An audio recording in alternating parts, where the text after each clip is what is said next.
안녕하세요. 바리파이어입니다. 최근 시장 하락을 온몸으로 때려 맞으면서 마음을 다스리고자 계좌 중간 점검을 해보았습니다. 이번 영상에서는 굳이 강한 척, 잘난 척하지 않고 있는 그대로의 심정을 말하려 합니다. 올해 1월 이후 트럼프 대통령이 본격적으로 정치 활동을 시작하면서 관세 전쟁을 시작했습니다. 그 후 시장은 예측 가능성을 잃어가고 있는데 마치 지금의 하락장은 제가 처음 주식을 시작하던 2022년도 코로나 하락장이 연상됩니다. 매일 계좌를 열어볼 때마다 하락한 계좌를 확인하고 어디까지 더 떨어질까 살짝 두렵기도 한데 주식을 시작하고 두 번째로 경험하는 하락장임에도 불안한 건 어쩔 수가 없는 듯 합니다. 그나마 처음 경험했던 코로나 하락장 때는 주식을 처음으로 모아가기 시작한 시기라 주가가 하락해도 지금처럼 금액적으로 크지 않았기에 좀 더 덤덤할 수 있었는데 현재 계좌에 들어가 있는 돈은 저에게 의미 있는 금액이 된 상태라 좀 더 감정적으로 힘든 것 같습니다. 특히 미국의 관세 발표 전후로 약 1,000만 원 이상의 금액이 단 며칠 만에 사라지는 경험은 처음이었고, 감정적으로 주식을 매도하는 불상사를 막기 위해 판타지 장편 소설을 하루 종일 읽으면서 시간을 보내야 했습니다. 그렇게 주식에서 신경을 배제한 채 소설을 읽고 맛있는 음식을 먹고 푹 자고 나니 감정적으로 힘들었던 부분이 많이 회복되었음을 느꼈고, 3월에 올렸던 하락장 대응 영상에서 말한 것과 같이 리밸런싱을 조금 진행했습니다.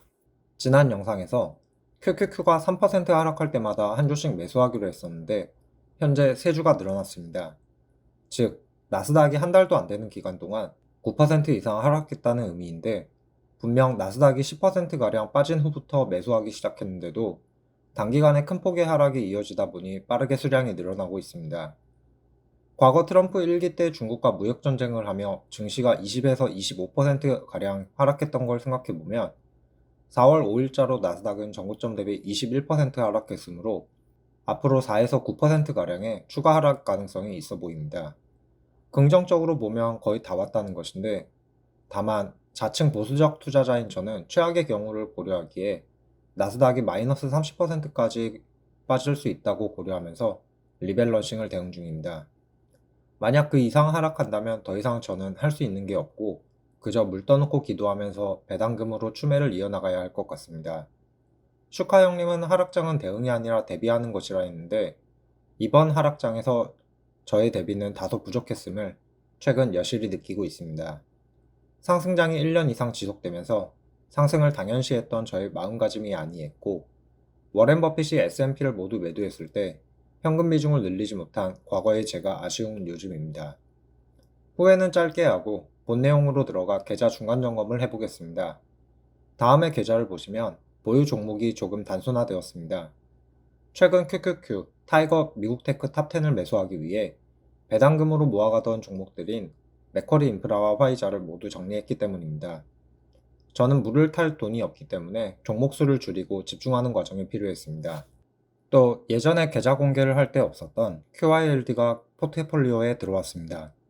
리밸런싱을 계획한 이후 리얼티 인컴을 21주 매도하고 현금을 그대로 두지 못한 것인데, 사실 하락을 생각하고 있었다면 현금으로 가지고 있는 게 제일 좋았지만 파킹용으로 QILD를 매수한 건 언제 상승할지 모르는 상황에서 상승을 조금 더 누리고자 하는 욕심을 부린 결정이었던 것 같습니다.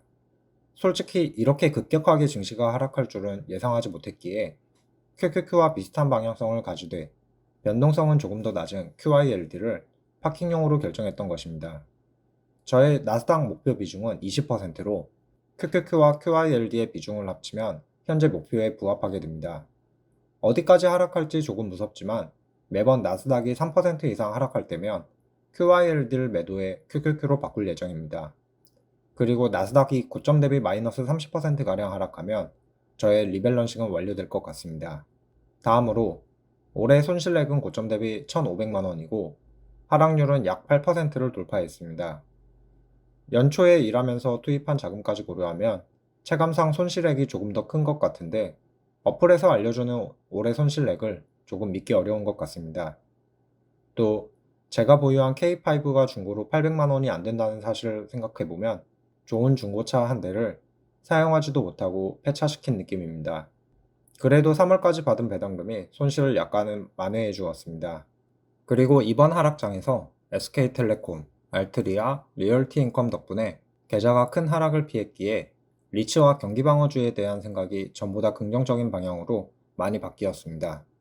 한창 상승장이 이어지던 당시엔 기술주와 같은 폭발적인 주가 상장이 없었기에 약간의 포모를 느끼면서 좀 더 공격적으로 운영했어야 했나 싶었는데, 이번 하락장을 경험하면서 주가의 하방이 지지된다는 것이 얼마나 큰 장점인지 제대로 배운 것 같습니다. 그래서 이 하락장이 모두 끝나고 다시금 정구점을 돌파하는 날이 오게 되면 비중이 올라간 나스닥을 조금 정리해서 저렴해진 경기방어주를 매수하려고 합니다. 무엇보다 담배, 통신과 같은 시장에 영향받지 않는 사업 구조를 가진 기업을 공부할 예정입니다. 계좌의 상승이 제한될지라도 하방이 높아지는 것도 그만큼 중요하다는 걸 알게 되었기 때문입니다. 게다가 비록 계좌의 평가 가치는 하락했어도 제가 수령하는 배당금이 하락한 것은 아니기에 배당금을 보면 큰 힘이 되고 있습니다. 언젠가 웃으면서 나스닥이 너무 올라 조금 매도했다는 말을 꼭 하고 싶습니다. 그리고 최근 영상을 만들면서 레버리지 투자에 대해 검색하다 보니 제 알고리즘이 바뀌었는지 특히나 속수를 투자하시는 분들의 영상이 자주 보이는데, 그중 어떤 분의 영상을 보게 되었습니다. 레버리지 위주의 투자를 하시는 분이시고 최근 계좌가 98%가 하락했다는 내용이었습니다. 이 영상을 보고 나니 이쯤이면 거의 다 빠진 게 아닌가 싶어 조심스레 고개를 들던 레버리지에 대한 욕심을 완전히 버릴 수 있었던 것 같습니다. 지금은 조금 더 벌려고 노력하기보다 잃지 않기 위해 최선을 다해야 하는 시장이라는 걸 다시금 상기할 수 있었기 때문입니다. 특히 파이어족을 추구하는 저에게 조금 늦춰질 수는 있어도 원금을 모두 잃어버리는 상황은 반드시 피해야 하기 때문입니다. 끝으로 저는 시장은 다시 회복할 것이라 믿고 있습니다.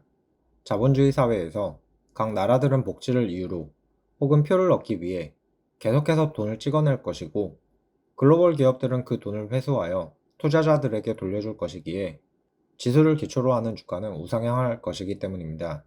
어떻게 보면 지금은 좋은 기업들을 저렴한 가격에 매수할 수 있는 기회라 생각합니다. 때문에 지금은 조금 힘들어도 계속 매수를 이어나가는 것입니다.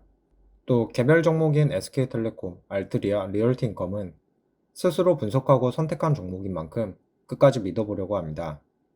다만 노동소득이 없는 상태인 저는 더 이상 주식에 투입할 수 있는 큰 돈은 없기 때문에 배당금이 들어오거나 나스닥이 큰 폭으로 하락하는 날에만 어플에 접속해 매수를 하고, 그 외에는 어플에 접속하지 않는 방법을 사용할 예정입니다. 괜히 제가 할 수 있는 대응 방법이 별로 없음에도 호가창을 계속 바라보고 있으면 최면에 걸린 것처럼 잘못된 결정을 내릴 것 같아 계획된 것만 기계적으로 수행하고 한동안 만화와 게임에 빠져 시간을 보내려 하는 것입니다. 주식으로 돈 버는 방법은 주식을 사고 비밀번호를 잊어버리면 된다는 말을 따라 그동안 할까 말까 고민했던 엘든링 DLC와 몬스터 헌터를 구매했고 이번 기회에 잠시 모험을 떠나보겠습니다. 그럼 영상 끝까지 시청해 주셔서 감사합니다. 모두 힘내서 이 하락장을 잘 견뎌내었으면 좋겠습니다.